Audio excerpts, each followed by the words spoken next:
Let that light of joy shine in your life all the time. Oh, let that light of joy, let that light of joy, let that light of joy shine in your life. Over the time that I have spent since my last talk at my church in Houston, I began to take a look at my own spiritual path, at my spiritual journey, as it were. And something I realized is that over the past years of being a spiritual leader, I had begun to stray from a path that had been working for me. When I would read a new book, I would read that book and say, will it preach? And then I'd say, can I preach it? And then I would ask myself, when am I going to preach it? And fill in my calendar above talks and themes and ideas for the year. I would listen to other ministers speak and work on understanding how they were effective or not effective and what I might do to improve the effectiveness of my preaching and my delivery. Whenever I meditated, I often kind of wander off from my meditation to wondering how I might teach meditation better. I would be saying a passage in my meditation, and I'd say, wow, now that might preach. And away I would go into this idea of preaching, and my connection with God became secondary. So what was happening to me was the process of the spiritual path became my life, not my own spiritual path. Oh, I meditated and I prayed and I did all those things, but nothing like I did when I stepped away from actively leading and teaching. I have talked since to people about how you can do that. How do you maintain that spiritual life at the same time that you're teaching and preaching and doing all the things that you do when you lead a church? I'm not certain that I got a satisfactory answer, but one of the things that came to my mind is that the same thing happens to many of us. We begin to make the process the thing that we do rather than the goal of becoming one with God. We're not meditating to connect with God, meditating because we want Insight Timer to change the color of your stars when you've had more and more consecutive days. Because isn't that much more important than actually having real honest-to-God meditation? We need the stars. We need the check marks. We need our lives to be part of this, have a different set of goals.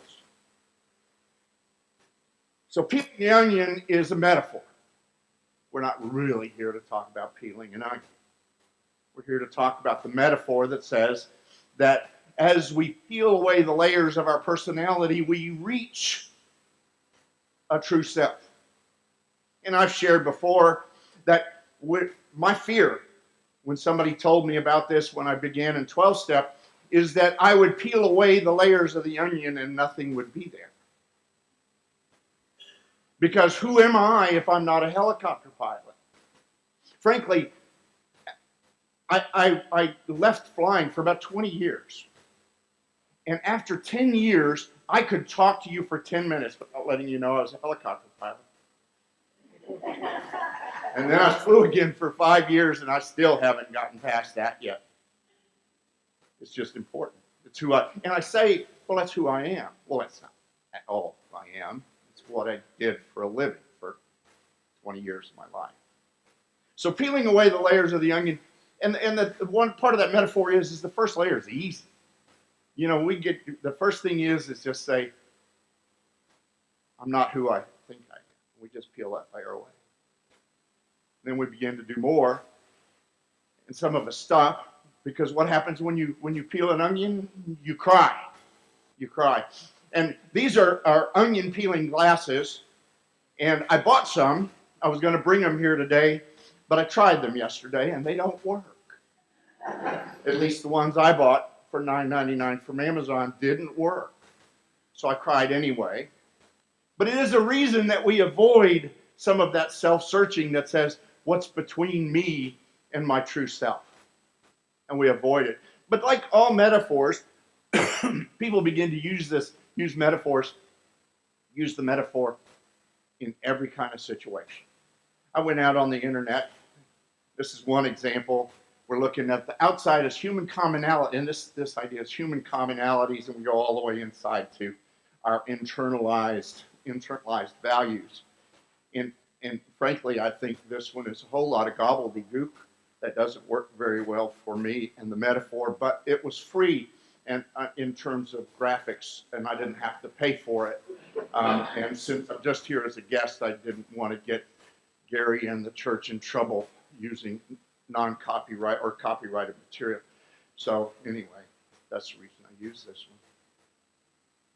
But as a metaphor, metaphors can get overused. So I was in a 12-step meeting, and this guy says, I've been sober for X number of years, like 3-4 years. And he said, and I'm still peeling the layers of the onion. And I thought, wow, that's a lot of layers. And then I hear somebody else, and they start talking about how they're still peeling the layers of the onion. And man, I haven't even thought about that in forever. I haven't even thought about having to peel the layers of the onion. Maybe I need to start paying attention. But the more I thought about it, what I realized that was going on is they're dedicated to uncovering stuff and not dedicated to living. They're not dedicated to finding out who they really are. And so my idea is let's start out with who we really are and then get rid of stuff that's in between. Let's start out with saying we're the Christ, rather than saying, oh, well, it's going to show up eventually who I really am, and I'm just going to start peeling this stuff away. Now, every metaphor we use begins to break down, and one of those ways this one breaks down is when we start chopping that onion up. It's like, that's actually, we could use that metaphor, couldn't we? Any of you that have started working on taking away the layers of the onion or going to therapy, and you realize, man, I'm screwed up. I got real problems here. There's something really wrong with me. And you end up doing that kind of self-loathing thing when you find out how messed up you really are. And 12-step can do that to you too. Sometimes folks really want you to work real hard at demonstrating how messed up you have been over your life. And people quit before they get to that end stage where we say, wow, life's pretty good. I can do this. This is the way I want to be. This is the way I want to live, because I did find out who I am. Not by going to a seminar. By the way, you know that there are seminars on peeling the layers of the onion. For $99.99, you can go to the Holiday Inn Express and eat stale donuts and listen to somebody to tell you how to do this thing. If your goal is peeling the layers of the onion. They even have this for teams and companies. Those of you who are working for a company may want to do that. Invite somebody in. No, because it doesn't make a lot of sense, because what they're really trying to do here, in my mind, is they're trying to get you to look at everything that's wrong. When I started peeling the layers of the onion, what I was really doing was looking at everything that was wrong with me. And I guarantee you, after 25 years of drinking, there was a lot of stuff wrong. And if I forgot, or I couldn't figure it out, I could have gone to one of my 3 ex-wives to find out more. They could help a lot, I promise. It's easy. It was easy. People said, I can't do a 4-step. That's an inventory. All I had to do was call them on. They told me all the things I needed to do and all the amends I needed to make. But it still didn't get me to the point. The point was not finding out what was wrong. The point is clearing away what was between me and my true self. My expression of God, my individual expression of God. Fillmore says the goal of a religion, and I say it is our goal, is to develop the glory of Christ. Develop in yourself the glory of Christ. You don't have to develop the glory of Christ as much as you've got to acknowledge it, recognize it, and show it. Express it. Express that Christ that you are. Religion's here to help you do that. Religion's here to remind you of how to do it. Now, each one of us knows about some religions. We know about the idea of that is the goal, the finger pointing at the moon. Many of you have heard this.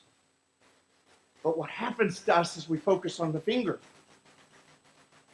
Not that finger. I know you were thinking that. Really. The moon was the goal. Your connection to God, the Christ you are, that's the goal. It's not this process of the onion. It's not completing a class. It's not getting a license. It's not getting ordained.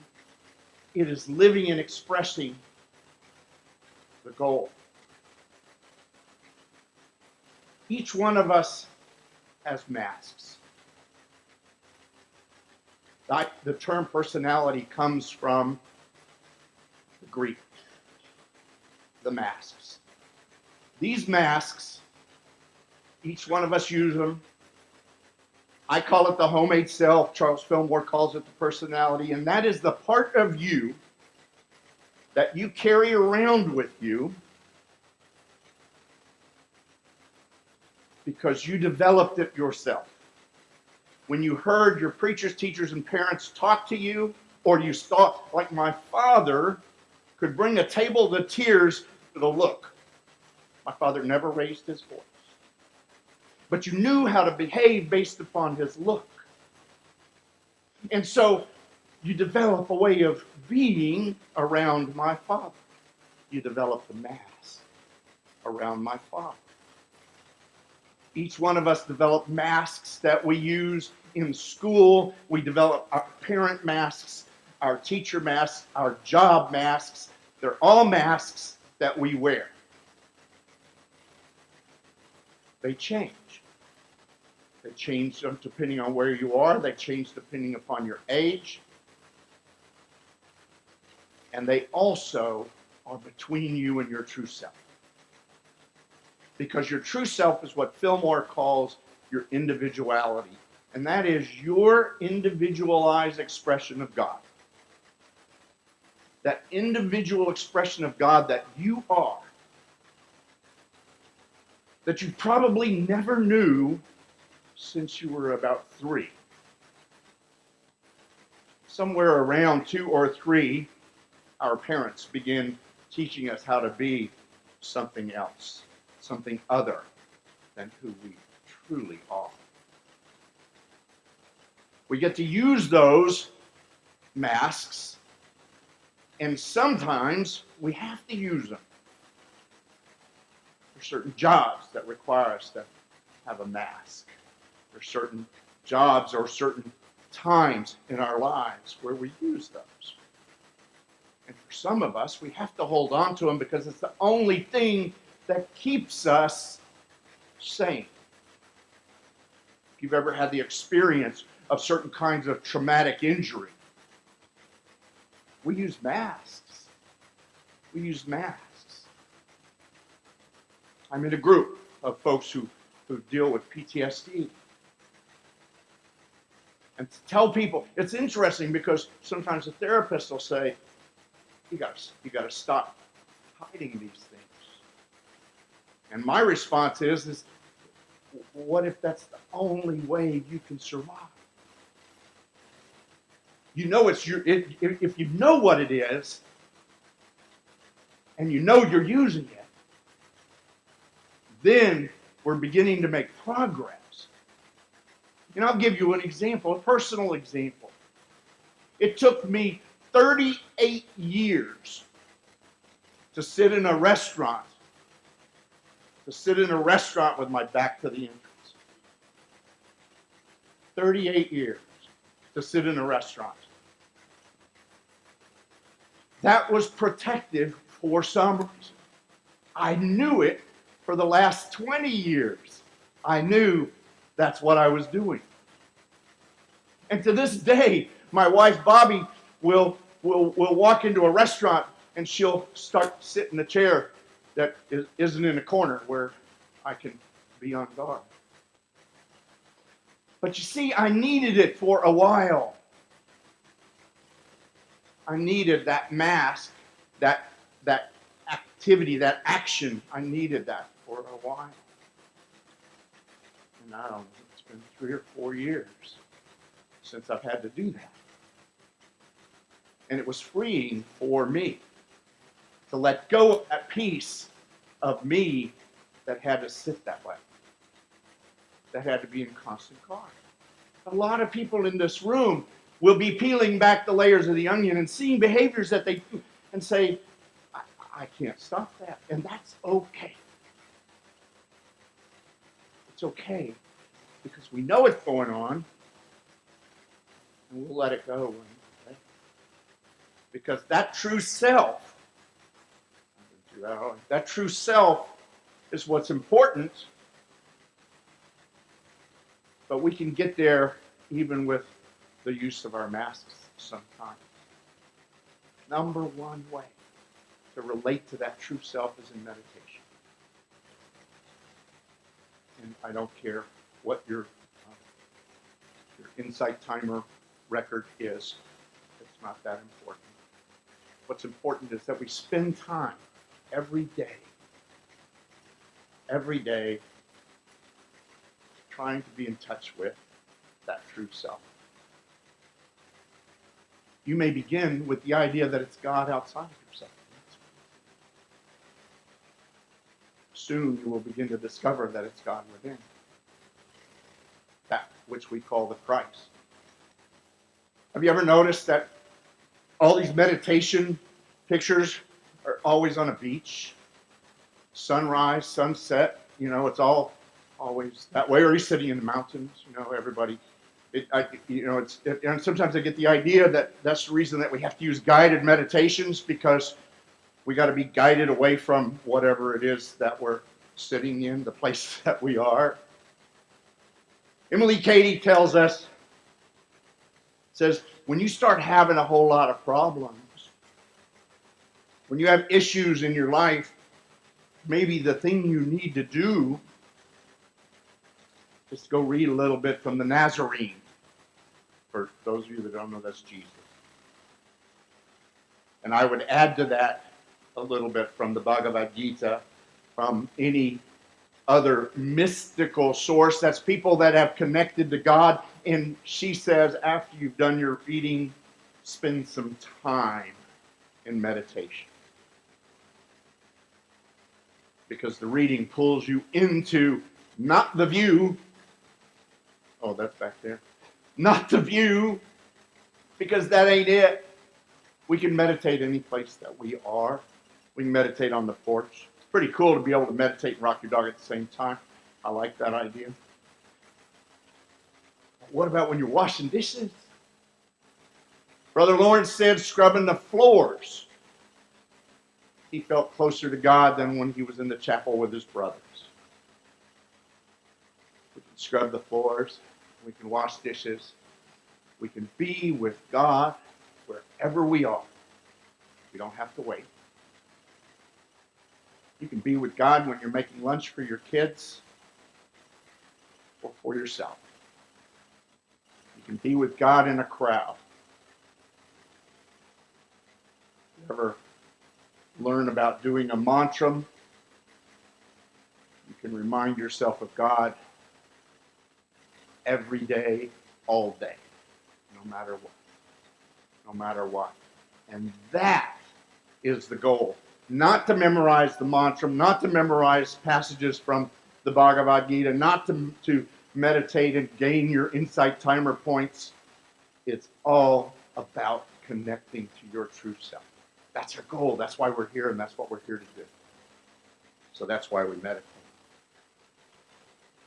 Today, you're you that is truer than true. There's no one alive who is newer than you. Such a cute thing for a kid. Imagine if you carried that around with you all day today. Just imagine the enthusiasm that you could approach your life if you didn't have to be anybody else but you. Anybody else but you. No mask. Just be who you are. You don't even notice sometimes when you do that. Before my parents passed away, we had these big things going on at my parents' house. Had 40, 50 Seilers all running around. It was chaotic. And whenever we left, my wife would say, whenever you get with your brothers and sisters, you act like you're 14. Why? It's the mask I wear. I am Don, the teenage smartass. That's who I am. That's all I can be when I'm with them. The man I am doesn't show up in that room. My sister's so surprised. Did my father's funeral, and then my mother's funeral, and then my mother's funeral. When I did those things, I said, who are you? I was who I really was. I was me. I was me. There's no one like me. To bring it back to a Christian perspective, Paul said, to them God willed to make known what are the riches of the glory of this mystery, which is Christ in you, the hope of glory. And it is a mystery. It's a mystery. How can this be the Christ? How can this be God? It's a mystery, but therein lies the glory. And so it is.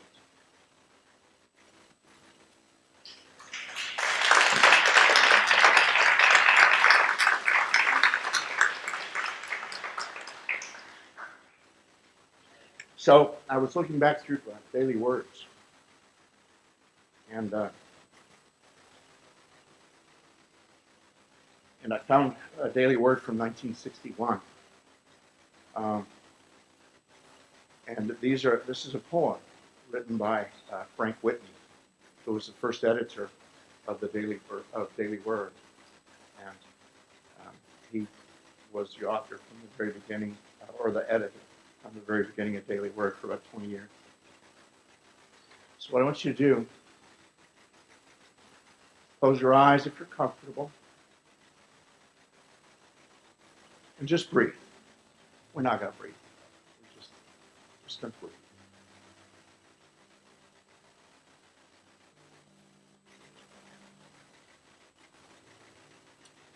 And when I say I am, I want you to think I am as you hear these words.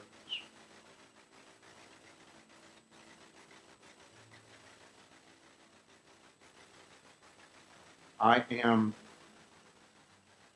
that in you that lives.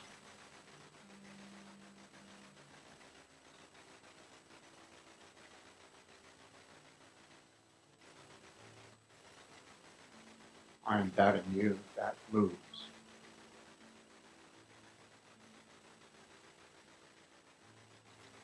I am that in you that shines. I am the Christ.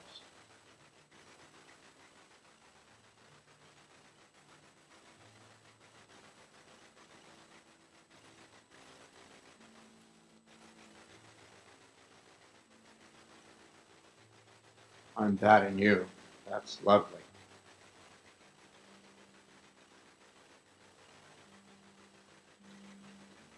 I am that in you that's unafraid.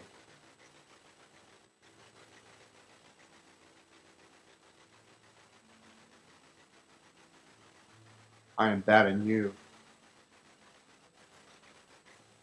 that's enduring.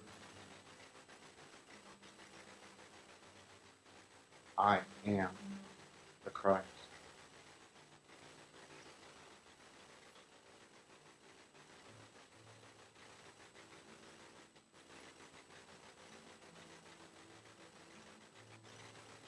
I am that in you that's divine.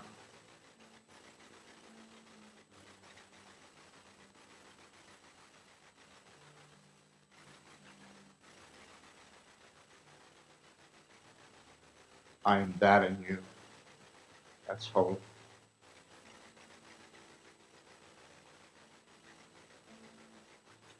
I am that in you that's God.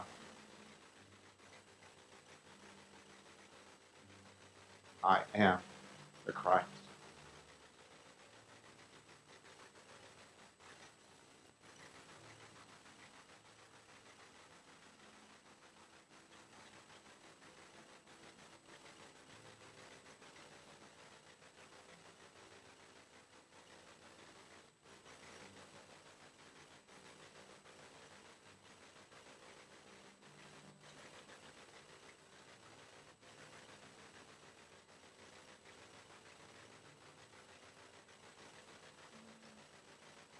As we return gently to this room,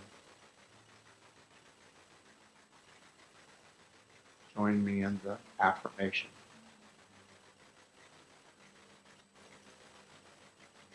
I am the Christ in expression.